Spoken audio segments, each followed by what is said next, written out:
right, welcome to Screen Time with today's Communiqué. Thank you so much for joining us in our series talking about all things Mother's Day and motherhood. We are so excited and indeed honored to have a civil rights trailblazer, an advocate, talking with us a little bit today about Mother's Day, as well as one of our beautiful daughters. And so, before we make some introductions, I do want to give a special shout out to our series sponsor, Latanya Austin Honorable. For all of your legal, social, and community needs, make the honorable choice. So, welcome, Mother Abrams. Thank you so much for joining us today. Thank you. And when you're speaking to me today, we are in my Mother Annie Abrams Museum and Library. So this is a part of history for you to be interviewing me in the kitchen, which if you could see, Pamela, show her what's back there right behind us just a minute. Yes. That's some of the memorabilia that talks about, you see back there, and you have to come sometime and then just really deal with that. But number one is, I am just what you are saying. I'm a mother, and I have 4 children that I birthed, and I have you and all the others that have adopted me as Mother Abrams.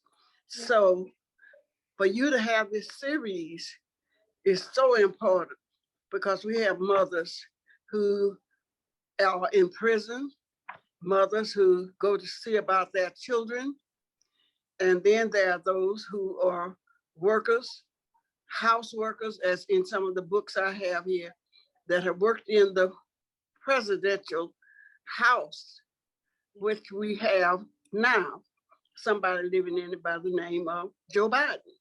So to be in this interview with you, I feel like that you asked me just like if you had asked Joe Biden's wife. We are just ordinary people who did some extraordinary things based on our philosophy. And mine is service is the rent you pay to stay on God's earth. When you see me out here giving service, I'm just paying rent because I do not want to be evicted from heaven because I didn't do any service. Yes. So service is what I'm all about. Thank you for that. And you mentioned that you're just an ordinary person doing some extraordinary things. And so why don't you just give a brief introduction and tell us a little bit about your career path? Okay. Well, number one is I am proud to be a product of the Little Rock School District. I am proud because my children have been a part of the Little Rock School District. My grandchildren and my great-grandchildren have all been, or some, still products of the Little Rock School District.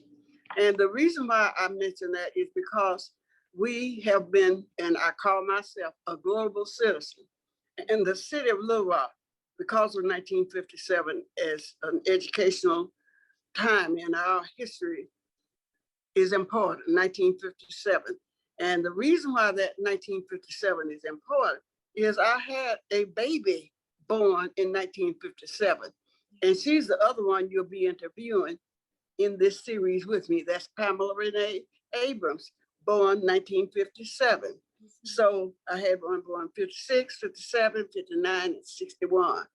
And they all came out of the Little Rock School District, I believe, as productive citizens. And one other thing is, as a mother, I'm very proud of, I have produced a CPA. And of all the CPAs in the United States, according to data, only 5% are African American. And I got one of those 5%. And the other thing is that advocates are for advancement and equality for women. The number of women that I knew that were lawyers was very, very little because I never knew one. But I had a little girl that she was a reader like I told her, and she had seen lawyers and knew the men lawyers here in Little Rock, all the way from when Thurgood Marshall was sitting in the home of attorney bar booker, and I was just walking the children, and she was one of them, her brother and her that age. And there he was, Thurgood Marshall, sitting on Mr. Booker's front porch. Wow. And so I think that being an activist, ever since I've been in Little Rock, which I came here in the 8th grade, I connected with Mr. Hawkins over in the East End. And the first volunteer effort I was involved in was selling poll tax. And I just wanted to win every time, to have more soul than anybody else. Well, I mean, you have a rich history, not only in the state, in the city, but around the world. And Yes, you have worn many hats. And I don't know if I'm speaking for you or not. You correct me if I'm wrong, but probably the most important hat that you wear is that of mother. it And is. think back to the time when you discovered that you were expecting your first child. Um, can you reflect a little bit about that and how that made you feel? Yes, I was teaching in Marianna, Arkansas, out in the Brickers School District in a 3-room school. And it was sitting in the midst of a cotton field. So it felt like I was in the part of my history that I know now and just experienced again, that it was almost slavery time, how the families of the children that I was teaching in that school. And that school, I would have to go there and help make a fire. And some of the children were volunteers. It was grade 1 through 6. They would volunteer, and they were so proud to know that they had a new young teacher, and that was me, because the one that had preceded me was young too. That was Mary Catherine View, who's deceased now, but she was from Little Rock, and that's whose place I was taking. So, with the children being excited to have me, and me being on my first job as a certified teacher from the state of Arkansas, that was a launching pad that I will never forget. And from that day to this one, I've been known as an educator.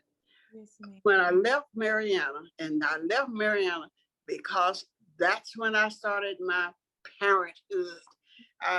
My first child, I discovered I was pregnant, and that was Orville Abrams' son, Kenneth Abrams, my deceased first child. So I said, oh my Lord, I hadn't anticipated having a baby down here, and he didn't want me to be down there in the first place, away from him. So what happened is that I decided that I would do what he wanted. So I stopped teaching after having taught there 5 years.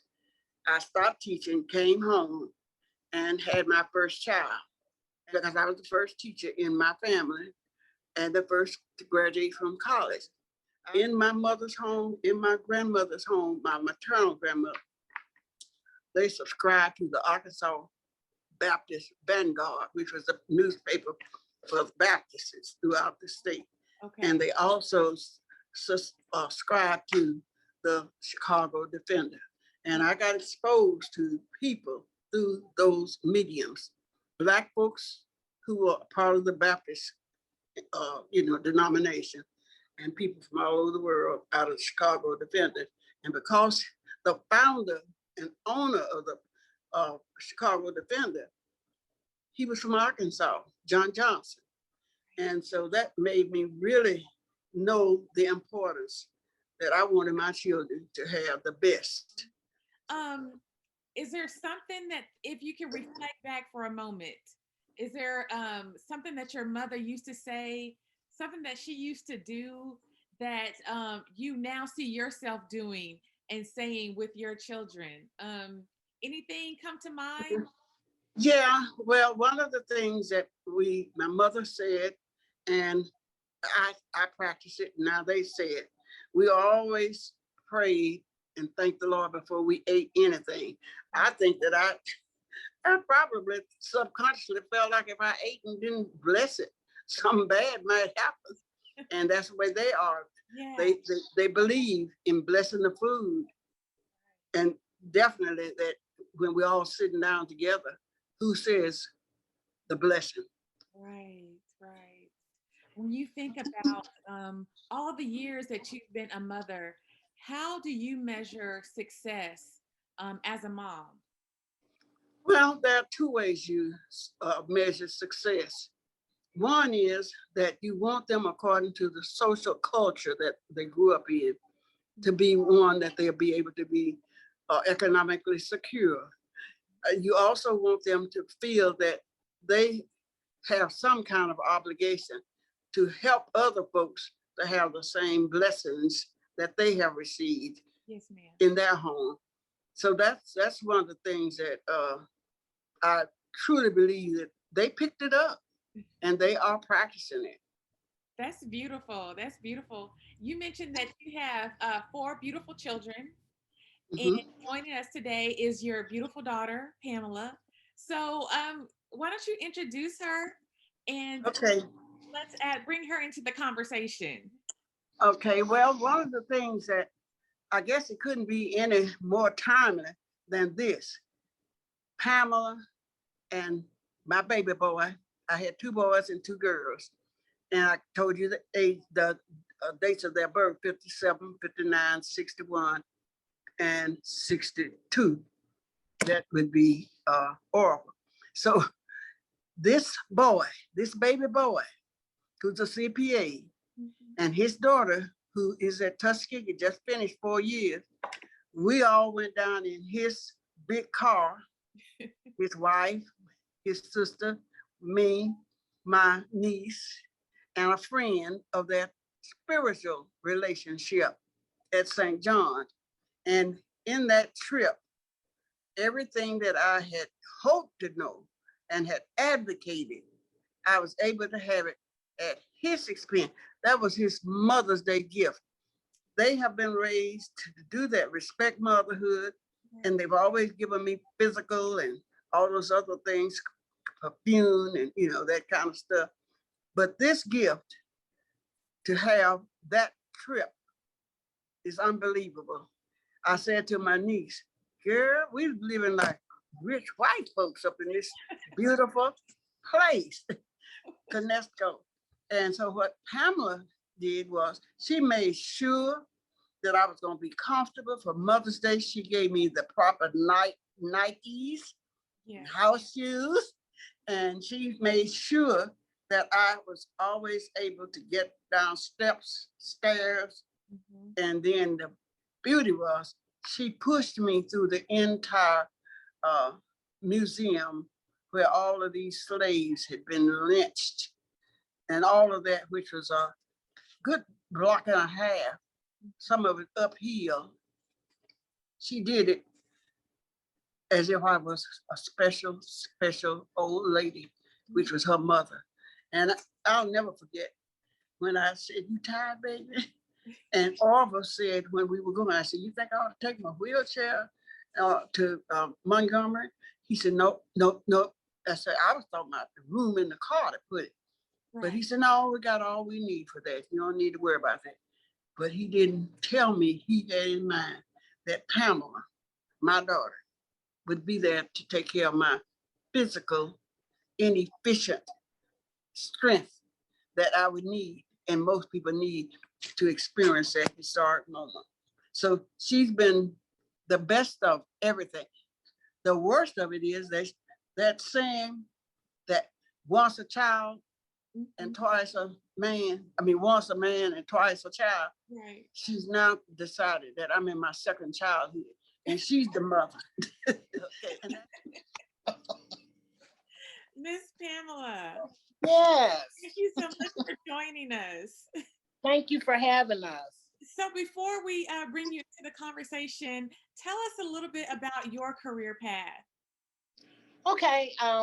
As my mother told you, I graduated from Fisk University. I won a 4-year scholarship while I was at Central, and I finished in 4 years. I stayed in Tennessee. I actually was pre-law at Fisk, and my plan was to initially go to law school, but I ended up getting my master's in social work at the University of Tennessee.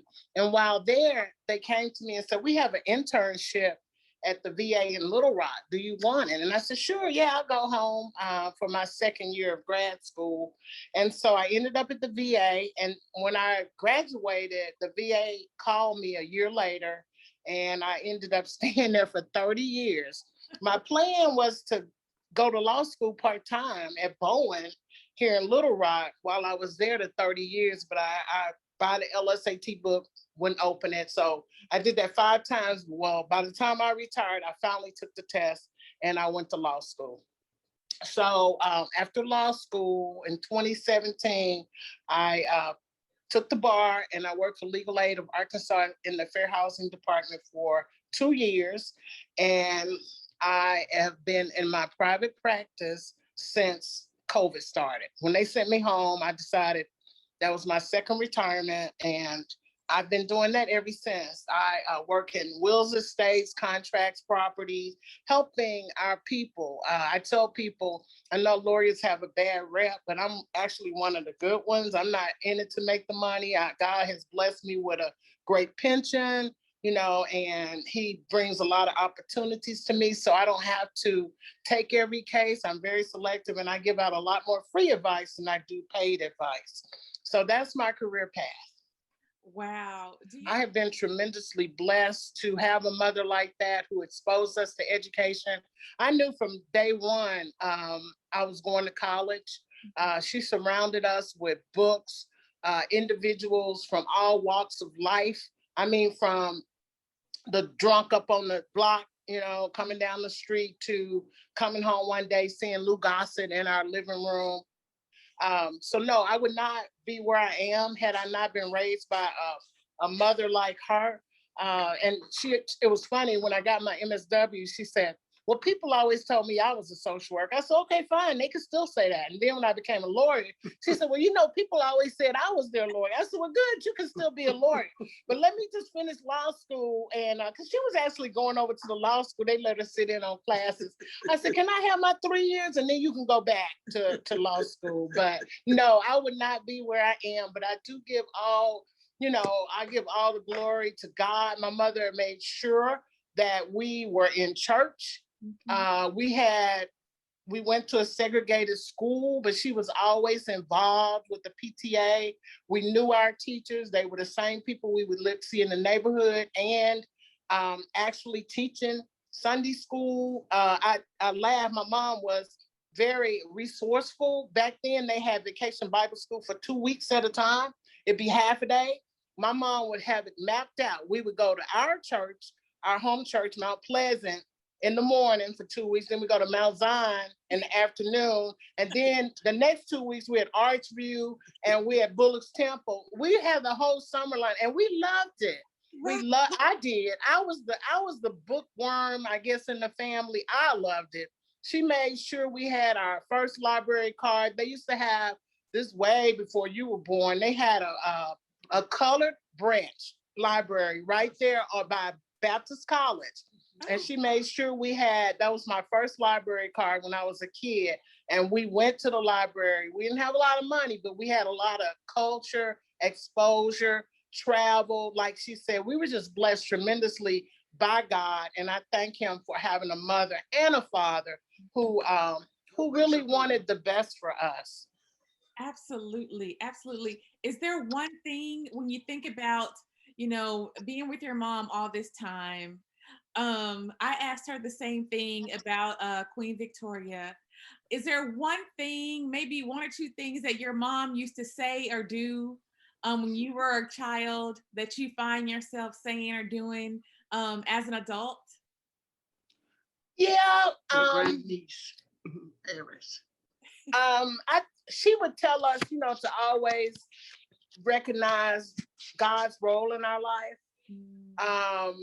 And I embrace that, and I make sure that my younger relatives understand that. When they look at me, they go, oh, hey, Pam, you got it going on. I said, this all belongs to God.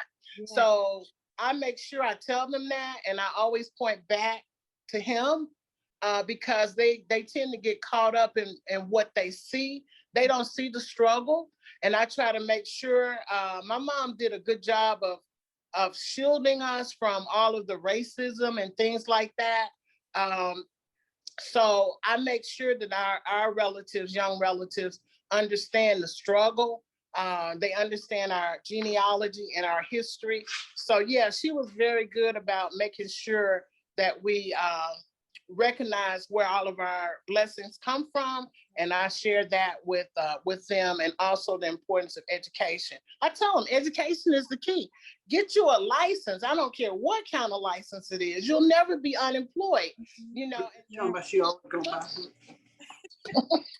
He's trying to hijack your part of the interview. Well, I just want her to tell you that wherever I went, I bought books. And I want her to read you the books that I bought. I bought $100 worth of books instead of me something to wear. Pamela, read, tell her what's now here in the library for my grandchildren, great-grandchildren, and for y'all to read. Just some history books from the Museum on Slavery in America, Segregation in America, Reconstruction in America, Living Legacy, Lynching, and the National Memorial. So she's always been a big book person, and her house is just filled with them. Some of the children took to the books. I really took to them. So, but yes. That's similar to my mother. My mother is in the education field. She's a middle school counselor, and she's still working. And so we were always exposed to books. She was always making us read something, the newspaper, a book, something. On Saturdays, we were always, going to the library and spending the day in the library back when it was downtown on Louisiana Street. In the children's section, spent the entire day in the library and doing summer programs and vacation Bible school like your mom. So I can understand and identify. One of the things that you need to know about Pamela, she didn't just read the book, she truly did. It became a part of her computer in her head. She was one of the ones that in our church, the superintendent of our Sunday school was so impressed in that vacation Bible school that she learned something that she got a prize for. Tell him about that. How he thought he was one of the smartest biblical scholars he'd ever seen. They had a contest to see who could memorize all the books of the Bible, and I did. Wow. I was blessed with. I'm still blessed with, I guess, half of what I had then. But I had a really good memory. I would say at one point it was almost photographic, and that made school easy for me. So yeah, I was able to do that, and they were all just really, really impressed. I see, in the banter between you and your mom that she is really proud of you. It's just exuding and oozing from her pores. I can see it all over her face. And so how does that make you feel, knowing that, your mom is really proud of you in this way? Oh, it makes me feel really good. It's saying my battery's low. I'm gonna move to the charger. Okay. It makes me feel really blessed to know, that she is proud of me, and that she relishes in. Okay, here we go. She relishes in anything I accomplish. It's just a reflection of her. She always says, the apple doesn't fall too far from the tree. I think it challenges her when we disagree about certain things, but she's accepting of that, and she recognizes that, I am 63 years old. But you're still her baby. You're still her baby. Uh-huh. Yeah. So growing up, let's talk a few fun facts here about life growing up with Annie Abrams. So what was her go-to meal? A busy life as a wife, a mom, a professional, long days, quick meal, go-to meal. What was her go-to for you guys? Well, actually, she cooked full course meals. She made us eat breakfast, and she made us eat dinner. she she, fried chicken, meatloaf, greens. That's one of her specialties.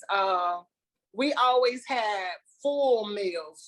She didn't, and she was great at leftovers. Creating leftovers. But she had a whole variety. One time she fooled us. I thought it was some pork chops, but it was some fried eggplant. But she. So one final question for you. Um, when you and your siblings faced, challenges, I heard someone say that as a parent, you just loved them through it. And so, can you reflect on one particular challenge in life where Mother Abrams just loved you through it?